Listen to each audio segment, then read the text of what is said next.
নমস্কার, কেমন আছেন আপনারা সবাই? আশা করছি আপনারা সবাই সুস্থ আছেন, ভালো আছেন। অন্যান্য দিনের মতো এমন কিছু টিপস শেয়ার করব যেগুলো অ্যাপ্লাই করলে আপনাদের প্রত্যেক দিনের যে কাজগুলো অনেকটাই সহজ হয়ে যাবে। চলুন আজকের টিপস আমরা দেখে নিই। ফোনে আমরা মুভি দেখে থাকি, কার্টুন দেখে থাকি, কিন্তু অনেক সময় বন্ধুরা দেখবেন আমাদের বাড়িতে ফোনের হোল্ডার বা আমাদের বাড়িতে ফোনের স্ট্যান্ড থাকে না। হাতে নিয়ে এইভাবে যদি ফোনটা দেখা হয় চোখের জন্যও ক্ষতিকর, বা বাড়িতে দেখবেন ছোট বাচ্চা থাকলে তাদের হাতে ফোন অনেক সময় দিয়ে ফেলি, সেটাও কিন্তু ভীষণ ক্ষতিকর বন্ধুরা। তাই যদি ফোনের স্ট্যান্ড না থাকে, ফোনের স্ট্যান্ড কেনার প্রয়োজন নেই। আমাদের মহিলাদের এই ধরনের চুলের ক্লিপ কম বেশি থাকেই। আপনারা কি করবেন, ফোনের দুপাশে এইভাবে দেখুন চুলের ক্লিপ লাগিয়ে নিন। এইভাবে চুলের ক্লিপটাকে লাগালে ফোনটা দেখুন কত সহজেই স্ট্যান্ড হয়ে দাঁড়িয়ে থাকবে। কোনো রকম এখানে আপনাদের ফোনের স্ট্যান্ডের প্রয়োজন পড়বে না। এমনকি আপনারা কিছু চেঞ্জ করতে চাইলেও দেখুন সহজেই কিন্তু চেঞ্জ করতে পারবেন। কোনো রকম ক্লিপ বারবার খোলার প্রয়োজন পড়বে না। আইডিয়াটি যদি ভালো লেগে থাকে অবশ্যই বন্ধুরা আপনারাও একবার হলেও ট্রাই করে দেখবেন। মশলা করার জন্য কম বেশি আমরা প্রত্যেকেই কিন্তু ব্যবহার করে থাকি মিক্সার জারের। মশলা পেস্ট করার পর মিক্সার জারটাকে খুব ভালো করে আমরা ধুয়ে নিই। তারপর কি করি, যে কোনো জায়গায় উল্টো করে এইভাবে রেখে দিই। এইভাবে রাখলে মিক্সার জারের ভেতরে কোনোভাবেই কিন্তু হাওয়া বাতাস ঢুকতে পারে না, যার কারণে ভেতরের ব্লেডটায় জং ধরে যায়, কাঁটাটা নষ্ট হয়ে যায়। যখন আমরা রান্নাবাড়ি করি গ্যাসের বার্নারটা খুব গরম থাকে। রান্নাবাড়ি করার পর ভেজা মিক্সার জারটাকে বার্নারের ওপরে কয়েক মিনিট রাখলেই ভেতরের জলটা শুকিয়ে যাবে। এতে ব্লেডের কাঁটাটা জং ধরবে না, ধার নষ্ট হবে না, আর অনেক দিন আপনারা ব্যবহার করতে পারবেন। কিন্তু সব সময় যদি রান্নাবাড়ি তো আর করা হয় না, তখন আপনারা কি করবেন, মিক্সার জারের যে ঢাকনাটা আছে ঢাকনার ওপরে এইভাবে বাঁকা করে রাখুন, সহজে হাওয়া বাতাস ঢুকবে, যার কারণে ভেতরটা ভালোভাবে শুকিয়ে যাবে। পেরেক আমরা কম বেশি নানা কাজের জন্য দেয়ালে বা যে কোনো জায়গায় পুঁতে থাকি। অনেক সময় যখন আমরা পেরেকটা পুঁততে যাই আমাদের হাতে বাড়ি লাগে। হাতে বাড়ি লাগলে দেখবেন হাতটা কেটে যায়, ফুলে যায়, অনেক সময় বেকায়দা বাড়ি লেগে যায়। এইভাবে হাতুড়ি দিয়ে বাড়ি দিতে থাকি। তাই ছোট্ট একটি কাজ আমরা যদি অ্যাপ্লাই করি বন্ধুরা, তাহলে কি হবে দেখবেন, পেরেকটা পুঁততে গেলে আমাদের আর হাতের আঙুলে কোনোভাবেই বাড়ি লাগার সম্ভাবনা থাকবে না। এর জন্য আমাদের কি করতে হবে চলুন তাহলে দেখে নিই। আমাদের প্রত্যেকের বাড়িতে এই ধরনের চিরুনি থাকে। এখানে দেখুন, এখানে আমি একটি পুরনো চিরুনি নিয়ে নেব। চিরুনির মধ্যে পেরেকটাকে আমাদের এইভাবে ঢুকিয়ে নিতে হবে। তারপর যেখানে আমরা পেরেকটা পুঁততে চাই সেই জায়গাটায় যদি এইভাবে পেরেকটা ঢোকাই বন্ধুরা, সহজেই দেখবেন পেরেকটা আমরা পুঁততে পারবো। আর দেখুন এখানে আমার হাতের আঙুলটাও কত দূরে রয়েছে, আঘাত লাগার কোনো রকম সম্ভাবনা কিন্তু থাকবে না। তাই ছোট্ট আইডিয়াটি ভালো লাগলে অবশ্যই ট্রাই করে দেখবেন। এই ধরনের ব্যাগ আমরা কম বেশি প্রত্যেকেই ব্যবহার করে থাকি বন্ধুরা। অনেক সময় দেখবেন কিছুদিন ব্যবহার করতে না করতে এই যে চেনটা থাকে না, এই চেনটা দেখবেন সহজে খোলা যায় না, বন্ধ করা যায় না, আটকে আটকে ধরে। আর জোরে টান দিলেই দেখবেন কি হয়, আমাদের এই যে চেনটা কিন্তু কেটে যায়। আবার আমাদের দেখা যায় চেনটাকে দোকানে নিয়ে গিয়ে ঠিক করতে লাগে, অনেকটা টাকা পয়সাই লেগে যায়। আমাদের প্রত্যেকের বাড়িতেই সাবান থাকে, সে যে কোনো সাবান হতে পারে। কি করবেন, সবার প্রথমে আপনারা সাবান নিয়ে নিন, যে কোনো সাবান। চেনটার মাথাটাকে দুটো মাথা এইভাবে ধরুন। এই দেখুন আমি এরকমভাবে চেনটার ওপরে ভালো করে এখানে সাবানটাকে এইভাবে লাগিয়ে দিচ্ছি।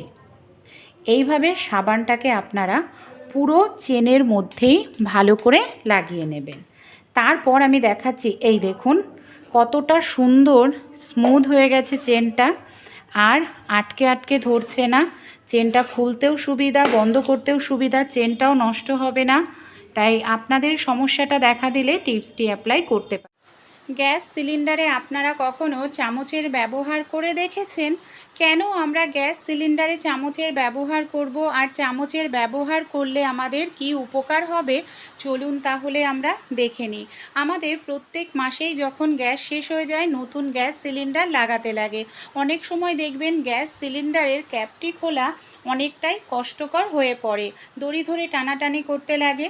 তাই বাড়িতে যদি বয়স্ক মারা থাকেন তাদেরকে আপনারা এই টিপসটি শিখিয়ে দিতে পারেন। চামচ বা কাঁটা চামচ নিয়ে নিন, তার যে হ্যান্ডেলটা আছে গ্যাস সিলিন্ডারের যে ক্যাপের মুখে এইভাবে লাগিয়ে দেবেন।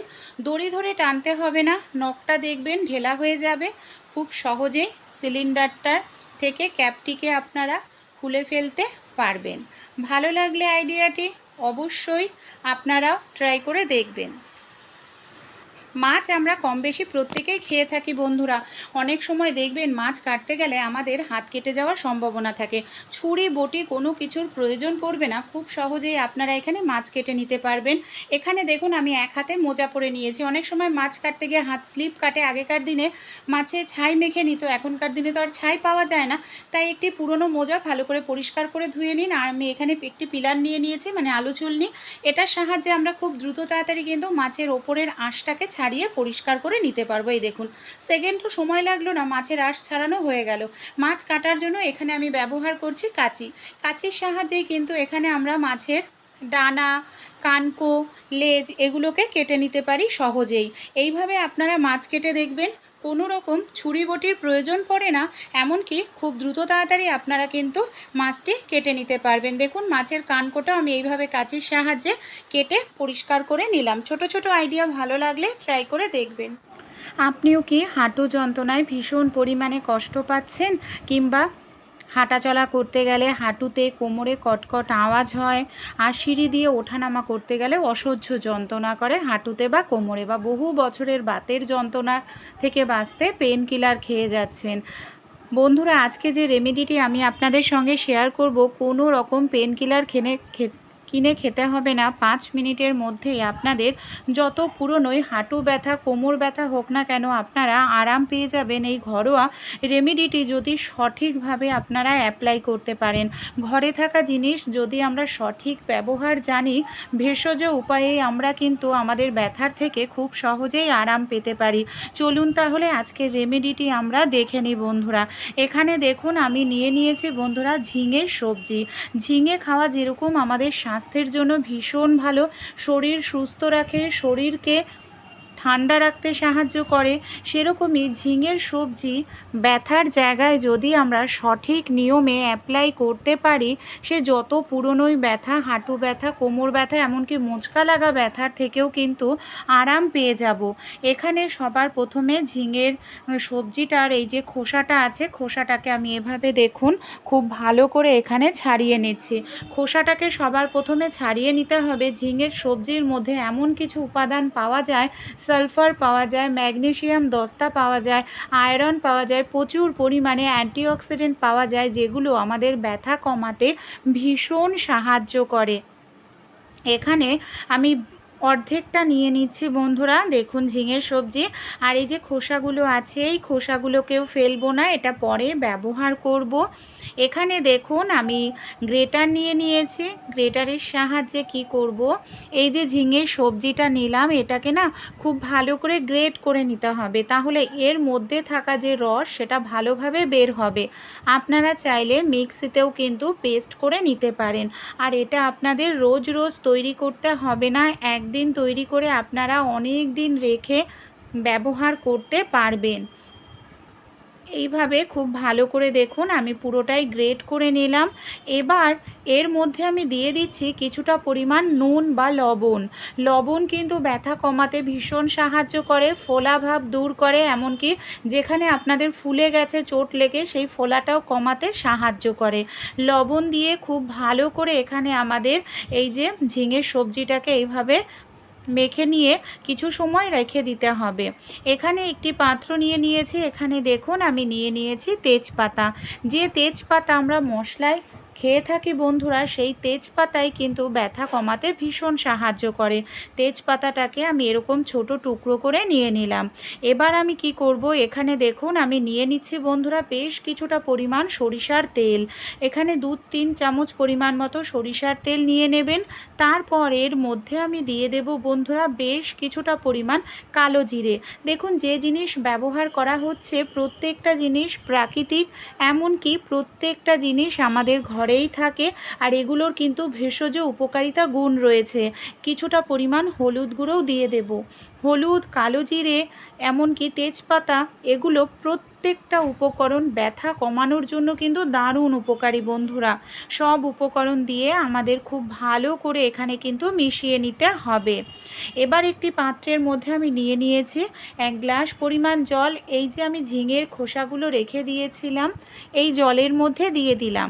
এর মধ্যে আমি কিছুটা পরিমাণ নুন দিয়ে ভালো করে ঝিঙের খোসাগুলোকে এইভাবে মিশিয়ে নেব। লো ফ্লেমে এই যে দেখুন ঝিঙের খোসার এই জল সমেত পাত্রটিকে আমি বসিয়ে দিলাম। এবার আমি কি করব, জলটাকে ভালো করে 2 থেকে 3 মিনিট আমাদের এখানে গরম করে নিতে হবে। হাই ফ্লেমে নয়, লো ফ্লেমে করবেন, তাহলে জলের মধ্যে ঝিঙের খোসার নিউট্রিশনটা বজায় থাকবে। এবার আবারও লো ফ্লেমে এই যে তেলের পাত্রটাকে আমাদের বসিয়ে দিতে হবে, আর এখানে গ্যাসের ফ্লেমটাকে লো রাখতে হবে। লো ফ্লেমেই তেলটা আমরা তৈরি করব। বয়স্কদেরই যে শুধু ব্যথা হয় তা নয়, হাঁটু যন্ত্রণা, কোমর যন্ত্রণা 30 বছর পেরোতে না পেরোতেই দেখা দেয়। খাওয়া দাওয়ার অনিয়ম, ভিটামিনের অভাব, এমনকি ক্যালসিয়ামের অভাব। তাই ক্যালসিয়ামযুক্ত খাবার খাবেন, ভিটামিন ডি সমৃদ্ধ খাবার খাবেন, সূর্যের আলোতে থাকার চেষ্টা করুন। সূর্যের আলোই ভিটামিন ডির মেন উৎস। ভিটামিন ডির অভাবে কিন্তু আমাদের হাড় দুর্বল হয়ে যায়, তাই ভিটামিন ডি যুক্ত খাবার খেতে হবে। আর ক্যালসিয়ামযুক্ত খাবার খাবেন যাতে হাড় সুস্থ থাকে, মজবুত থাকে। তেলটা দেখুন লো ফ্লেমে 2 মিনিট আমি ফুটিয়ে নিয়েছি। এবার যে গ্রেট করে রাখা ঝিঙেটা নুন দিয়ে মেখে রেখেছিলাম, সেই ঝিঙেটাকে আমি এর মধ্যে দিয়ে দিলাম। ঝিঙেটাকে দিয়েও লো ফ্লেমে কন্টিনিউ এইভাবে নাড়াচাড়া করতে হবে, আর তেলটা তৈরি করতে হবে। এটাকে বেশি করে তৈরি করে কোনো কৌটোর মধ্যে আপনারা ভরে রেখে দিন। এটা কিন্তু সহজে নষ্ট হবে না, আর অনেক দিন আপনারা কিন্তু এটাকে ব্যবহার করতে পারবেন। এটা দেখুন 2 থেকে 3 মিনিট খুব ভালো করে ফুটিয়ে নিলেই দেখবেন তেলের পরিমাণটা বেড়ে যাচ্ছে। তখন বুঝতে হবে যে তেলটা আমাদের পুরোপুরি রেডি হয়ে গেছে। এখানে কিন্তু আমি কিছুটা পরিমাণ রসুন গ্রেট করে দিয়ে নিয়েছিলাম। রসুনও কিন্তু ব্যথা কমাতে ভীষণ সাহায্য করে বন্ধুরা, সেইটুকু স্কিপ হয়ে গেছে, তাই আমি বলে দিলাম রসুনও এর মধ্যে গ্রেট করে দিয়ে দেবেন। তেলটা রেডি হয়ে গেছে, বন্ধ করে দেব। অনেক সময় বন্ধুরা দেখবেন আমরা রুটি বেলতে গেলে হাতের কবজিতে ভীষণ ব্যথা করে। অনেকটা সময় তরকারি নাড়াচাড়া করলেও দেখবেন আমাদের কষ্ট হয়, কিংবা হঠাৎ করে ঘুমিয়ে থাকলে রাত্রিবেলা মাংসপেশিতে খিঁচ ধরে, অসহ্য যন্ত্রণা করে, কিংবা ঘুম থেকে উঠলেও দেখবেন গোড়ালিতে ভীষণ পরিমাণে ব্যথা করতে থাকে। এগুলো যদি শুধু বয়স্কদের হয় তা নয় বন্ধুরা, অল্প বয়সেও কিন্তু এখন দেখা দেয় হাঁটু ব্যথা ভীষণ পরিমাণে বেড়ে গেছে। সিঁড়ি দিয়ে ওঠানামা করতে গেলে খুব কষ্ট হচ্ছে, বা নিচে বসলে কারো সাহায্য ছাড়া ওঠা যায় না। এর জন্য সবার প্রথমে কি করব, আমরা যে জলটা এখানে রেডি করে নিয়েছিলাম, দেখুন গরম রয়েছে, মানে যতটা গরম সহ্য করতে পারি ঠিক ততটা গরম জল নিতে হবে। এর মধ্যে আমি একটি কাপড় এইভাবে ডুবিয়ে নিলাম। এক্সট্রা জলটাকে নিংড়ে নিচ্ছি। যেখানে আমাদের ব্যথার জায়গায় এইভাবে গরম জলের সেক করতে হবে। আপনারা 5 থেকে 6 মিনিট খুব ভালো করে গরম জলের সেক করুন। মাংসপেশিতে ব্যথা হলে সেখানেও এইভাবে গরম জলের সেক দেবেন। যদি আপনাদের হাতের কবজিতে ব্যথা হয় সেক্ষেত্রেও বারবার এই কাপড়টাকে গরম জলের মধ্যে ডোবান, আর এইভাবে সেক করুন। দিনে 2 বার করে এই রেমেডিটি ট্রাই করবেন। 2 থেকে 3 দিন অ্যাপ্লাই করলেই দেখবেন বাতের ব্যথার থেকেও কিন্তু আপনারা খুব সহজেই আরাম পেয়ে যাবেন। এবার আমরা যে তেলটা তৈরি করে রেখেছি বন্ধুরা, কিভাবে ব্যবহার করব। এই তেলটা যখনই আপনারা ব্যবহার করবেন গরম করে নেবেন, মানে উষ্ণ গরম, যতটা গরম সহ্য করতে পারেন ঠিক ততটা গরম অবস্থাতেই ব্যবহার করতে হবে। তেলটা তৈরি করে রেখে দিতে পারেন। সে আপনাদের যেখানেই ব্যথা হোক সামান্য পরিমাণে একটু তেল আপনারা নিয়ে নিন। তেলটা নেওয়ার পর ব্যথার জায়গায় খুব ভালো করে এইভাবে মালিশ করুন। 3 থেকে 4 মিনিট মালিশ করবেন, দেখবেন তাতে আপনাদের রক্ত চলাচল ভালো হবে, নার্ভ ভালোভাবে কাজ করবে, ব্যথার থেকে আপনারা সহজেই আরাম পাবেন। যদি আপনাদের হাঁটুতে ব্যথা হয় বন্ধুরা, হাঁটুতেও এই যে তেলটা তৈরি করে নিয়েছি সেই তেলটা হাঁটুতেও দিয়ে এইভাবে মালিশ করতে হবে। অবশ্যই এখানে মালিশ আমাদের করতেই হবে। আর এটাকে আপনারা পর দুবেলা 3 থেকে 4 দিন অ্যাপ্লাই করবেন। এইভাবে মালিশ করে দেখুন কত সহজেই আপনাদের ব্যথা কমে যাবে। আর যদি আপনাদের অতিরিক্ত ব্যথা থাকে তাহলে কি করবেন, মালিশ করার পর এই যে মিশ্রণটা আছে এই মিশ্রণটাকে এইভাবে আপনারা নিয়ে নিন। ব্যথার জায়গায় উষ্ণ গরম অবস্থায় মোটা করে একটি লেয়ার লাগিয়ে নিন। তারপর কি করব, আমরা কোনো কাপড় নিয়ে নেব যাতে এটা পড়ে না যায়। এইভাবে বেঁধে রাখবো এটাকে 30 মিনিটের জন্য, যাতে জায়গাটা ভালোভাবে গরম থাকে। 30 মিনিট পর সঙ্গেই কিন্তু আপনারা এটাকে ধুতে যাবেন না ঠান্ডা জল দিয়ে। দেখুন 30 মিনিট পর আমি এবার এই মিশ্রণটাকে সরিয়ে নিচ্ছি। তারপর আবারও আমরা ভালো করে একটু এইভাবে মালিশ করে নেব। মালিশ করলেই কিন্তু ব্যথার থেকে দেখবেন আপনারা 80% আরাম পেয়ে যাবেন। সঙ্গেই যদি ধুতে হয় গরম জল করে নিন, উষ্ণ গরম জল দিয়ে জায়গাটা ধুয়ে নিন। অনেক সময় গোড়ালিতে ব্যথা যদি করে আপনারা তেলটা তৈরি এই রেমেডিটি অবশ্যই অ্যাপ্লাই করুন। যারা ব্যথার যন্ত্রণায় কষ্ট পাচ্ছেন, হাঁটু ব্যথা কোমর ব্যথার থেকে আরাম পাবেন। পেন কিলার খাওয়ার কোনো রকম প্রয়োজন পড়বে না। ভালো রেজাল্ট পেলে অবশ্যই বন্ধুবান্ধবদের সঙ্গে শেয়ার করবেন। এটাও খুব সহজ পদ্ধতি। এই পদ্ধতিতেও গাঁটি কচু নষ্ট হয় না। খোসার সঙ্গে গাঁটি কচু, আর খুব দ্রুত তাড়াতাড়ি গাঁটি কচুর খোসা ছাড়াতে পারেন ছুরি বটি ছাড়াই।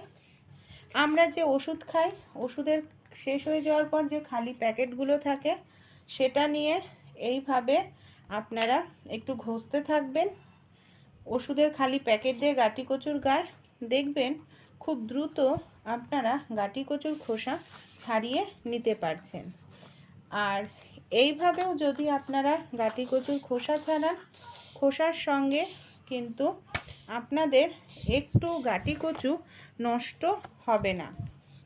দুটো পদ্ধতি খুবই উপকারী, তাই অবশ্যই আপনারাও অ্যাপ্লাই করে দেখবেন। অ্যাপ্লাই করলে আশা করছি আপনাদের কাজটাও সহজ হবে। এখানে আমি নিয়ে নিয়েছি বন্ধুরা পুরনো একটি গেঞ্জি। এই ধরনের কোনো পুরনো গেঞ্জি নিয়ে নেবেন। গেঞ্জিটাকে আমি এখানে উল্টো করে নিয়েছি। এবার আমি কি করব, আমাদের বাড়িতে যে বালতি আছে যে কোনো বালতি নিয়ে নেবেন। সবার প্রথমে গেঞ্জিটাকে উল্টো করে নেবেন। এবার এই যে কলারের দিকটা এইভাবে আপনারা নিচে রাখবেন আর গেঞ্জিটাকে এইভাবে ধীরে ধীরে সোজা করতে থাকবেন। দেখুন এইভাবে আমাদের ভালো করে সোজা করতে হবে। আর নিচের যে কলারের দিকটা রয়েছে সেটাকে কি করব, আমি এইভাবে মুড়ে দেব। তারপর গেঞ্জিটাকে নিচের দিকে এইভাবে নামিয়ে দেব। দেখুন কত সুন্দর একটি পুরনো গেঞ্জি পুরনো বালতি দিয়ে বাস্কেট তৈরি হয়ে গেল। অনেক সময় আমাদের বাড়ির নোংরা জামা কাপড় আমরা এখানে সেখানে রেখে দিই। এইভাবে বাস্কেটের মধ্যে সব পুরনো জামা কাপড় বা নোংরা জামা কাপড় এইভাবে রেখে দিতে পারেন। তাহলে কি হবে, নোংরা জামা কাপড় একটি নির্দিষ্ট জায়গায় থাকবে, যখন কাচার প্রয়োজন এই জায়গা থেকে নিয়ে নিতে পারবেন।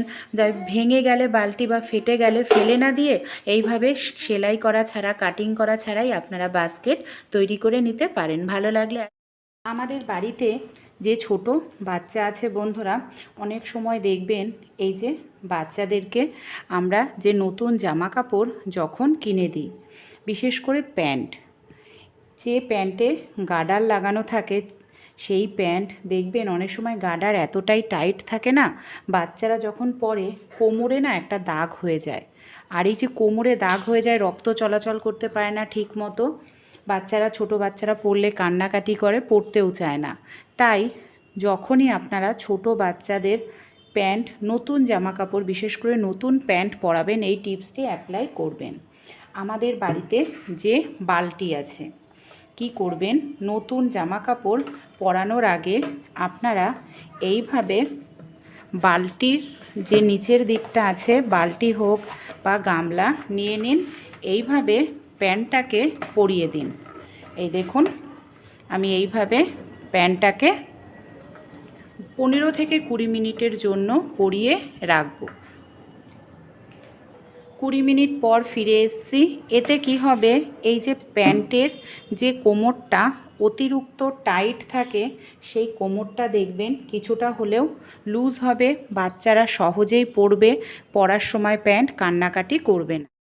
আপনারা ফুল ঝাড়ুতে পুরনো গেঞ্জি এইভাবে পরিয়ে দেখেছেন? কেন পরাবো চলুন দেখে। বাড়িতে এই ধরনের অনেক পুরনো গেঞ্জি থাকেই বন্ধুরা। এখানে আমি একটি পুরনো গেঞ্জি নিয়ে নিয়েছি। এখানে আমি নিয়ে নিয়েছি ফুল ঝাড়ু। এবার দেখুন, পুরনো গেঞ্জিটার ভেতরে ফুল ঝাড়ুটাকে এইভাবে আমরা ঢুকিয়ে দিলাম। এই যে হাতার দিকটা একটু বাঁকা করে ঢোকাবো। এইভাবে দেখুন গেঞ্জিটাকে ভালো করে গুটিয়ে নিয়েছি। এবার আমি একটু দড়ি দিয়ে এইভাবে বেঁধে দিচ্ছি। কি কাজে ব্যবহার করব চলুন দেখে নিই। সময় আমাদের হাতের কাছে ফুল ঝাড়ু থাকে না, তখন এইভাবে আপনারা ঝুল ঝাড়ু না থাকলে ফুল ঝাড়ুর মধ্যে গেঞ্জি পরিয়ে দেয়ালের ঝুল পরিষ্কার করে নিতে পারবেন। আপনাদের দেয়ালও পরিষ্কার হবে, সেই সঙ্গে ঘরের মেঝেও পরিষ্কার হবে। কিভাবে চলুন দেখে নিই। অনেক ফার্নিচারের নিচে আমাদের দেখা যায় হাত পৌঁছাতে থাকে না, আর এই সব জায়গাতেই কিন্তু দেখবেন আরশোলা, মাকড়সারা বাসা তৈরি করে। তাই এইভাবে সপ্তাহে একদিন বা 15 দিনে একদিন পরিষ্কার করবেন। আপনাদের ঘরের মেঝেও পরিষ্কার থাকবে, ঘরের দেয়ালও পরিষ্কার থাকবে। পরিষ্কার হওয়ার পর দড়িটা খুলে নিয়ে গেঞ্জিটাকে আপনারা এবার সহজেই এইটাকে খুলে নিতে পারবেন। ভালো লাগলে আইডিয়াটি। কোনো রকম ব্যালন চাকি ছাড়াই আপনারা কখনো রুটি তৈরি করে দেখেছেন? অনেক সময় ব্যালন চাকি ধুয়ে দিই, ভেজা থাকে, ব্যালন চাকিতে রুটি তৈরি করা আমাদের হয়ে ওঠে না। সেক্ষেত্রে ব্যালন চাকি ছাড়াই কোনো থালা বা এরকম কিচেন স্ল্যাপের মধ্যে রুটি তৈরি করার লেচি, শুকনো আটা নিয়ে নিন। এখানে আমি একটি থালা ব্যবহার করছি, আপনারা চাইলে আরেকটি থালার ওপর রুটি তৈরি করা লেচিটি রেখে এইভাবে আরও একটি থালা দিয়ে এইভাবে গোল গোল যদি ঘোরাতে থাকেন, দেখবেন কোনো রকম ব্যালন চাকির প্রয়োজন পড়বে না। ব্যালন চাকি ছাড়াই আপনারা এইভাবে খুব সুন্দর পারফেক্ট গোল রুটি তৈরি করে নিতে পারবেন।